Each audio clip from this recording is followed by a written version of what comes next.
Hello guys, welcome back to my YouTube channel. तो जैसा कि आप सब लोग जानते हैं, हम मराठा साम्राज्य के बारे में पढ़ रहे थे। तो उसमें हमने फर्स्ट और सेकंड क्लास पढ़ ली थी, जिसमें हमने पढ़ा था छत्रपति शिवाजी के बारे में। तो आज की क्लास में हम पढ़ने वाले हैं छत्रपति शिवाजी महाराज के उत्तराधिकारी के बारे में। तो जिस किसी ने भी वो पहली वीडियो नहीं देखी है, फर्स्ट और सेकेंड वीडियो, तो उनको जाकर देख ले पहले, ठीक है ना। उसके बाद इस क्लास को देखें। अगर वो वीडियो नहीं देखोगे तो आज की क्लास आपकी समझ में नहीं आएगी, ठीक है ना। तो चलिए शुरू करते हैं आज का सेशन। छत्रपति शिवाजी महाराज के उत्तराधिकारी। जब छत्रपति शिवाजी की मृत्यु 1680 में हो गई थी, तब उनके बाद उनके वंशजों में सत्ता के लिए संघर्ष देखने को मिलता है। ऐसे में उनके दो पुत्र के नाम देखने को मिलते हैं, ठीक। उनकी पहली पत्नी साईबाई के बेटे संभाजी और दूसरी पत्नी सोया रायबाई की बेटे राजाराम, ठीक। तो उनकी पहली पत्नी के बेटे संभाजी महाराज राजा बने। छत्रपति संभाजी महाराज 1680 से 1689 तक राजा रहे, ठीक। आगे चलते हैं। वह अपनी राजधानी रायगढ़ में बसाते हैं। उन्होंने जो अपनी राजधानी बनाई थी रायगढ़ में बनाई थी, ठीक। जब संभाजी महाराज मराठा साम्राज्य के राजा बने तो उनके सामने कई चुनौतियां आईं, और यह चुनौतियां किसी बाहरी शक्तियों के द्वारा नहीं थी। मतलब जब छत्रपति संभाजी महाराज राजा बने थे तो उनके सामने बहुत सारी चुनौतियां आई थी, और वो चुनौतियां थी जो वो बाहरी साम्राज्य से नहीं आई थी, वो खुद के साम्राज्य में ही थी, ठीक।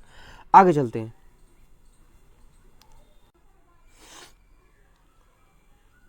बल्कि अपने साम्राज्य की ही चुनौतियां थी, क्योंकि सत्ता को लेकर सौतेले भाई कलह, आंतरिक कलह का माहौल और दरबारी भी संभाजी के विरुद्ध थे।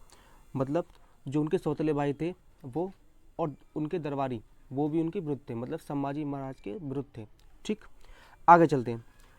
इन संघर्षों के क्रम में संभाजी महाराज ने एक ऐसी व्यक्ति को अपने सबसे बड़े अधिकारी के पद के लिए नियुक्त किया जिस पर वे पूर्ण रूप से विश्वास कर सकें, और उस व्यक्ति का नाम कवि कलश था, ठीक।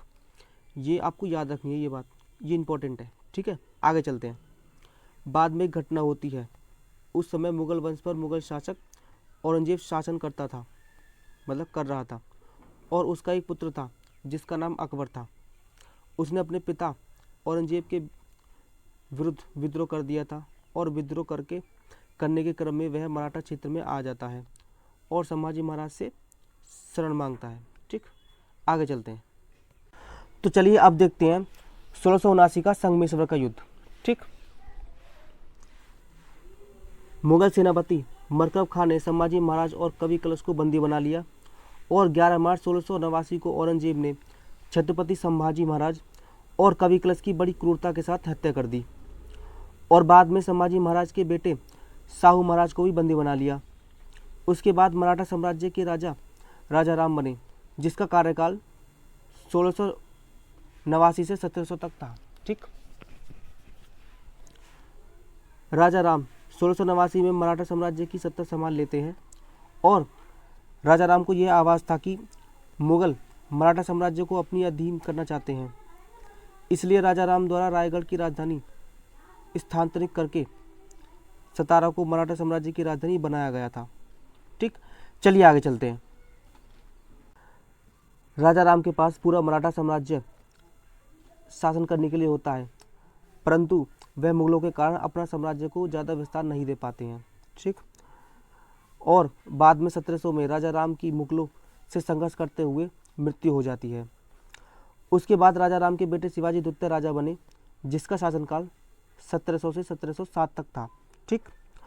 राजाराम के पुत्र शिवाजी द्वितीय को शासन संभालना था, परंतु वे अल्पवयस्क थे, मतलब वो बहुत छोटे थे शासन करने के लिए, ठीक है।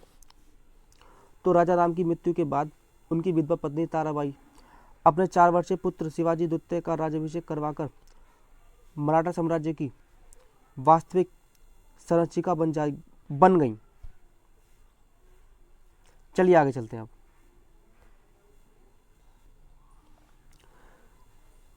1707 में औरंगजेब की भी मृत्यु हो जाती है, और उसकी मृत्यु के बाद उसके पुत्र शाह आलम द्वारा साहू महाराज को रिहा कर दिया जाता है।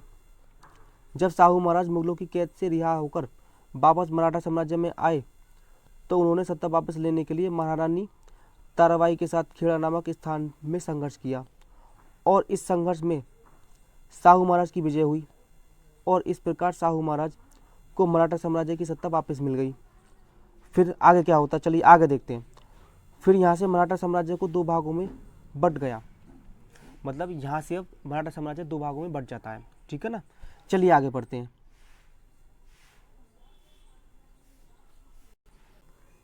इसके बाद मराठा साम्राज्य 2 भागों में बंट जाता है।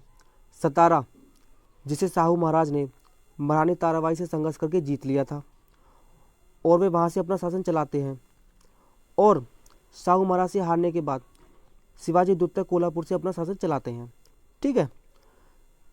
शाहू जी महाराज 1708 से 1749 तक, मतलब शाहू जी महाराज का जो शासनकाल था 1708 से 1749 तक था, ठीक। ये बात आपको याद रखनी है, इंपॉर्टेंट है ये। शाहू जी महाराज ने 22 जनवरी 1708 ईस्वी में अपना राज्याभिषेक कराया। कब कराया था? 22 जनवरी 1708 में।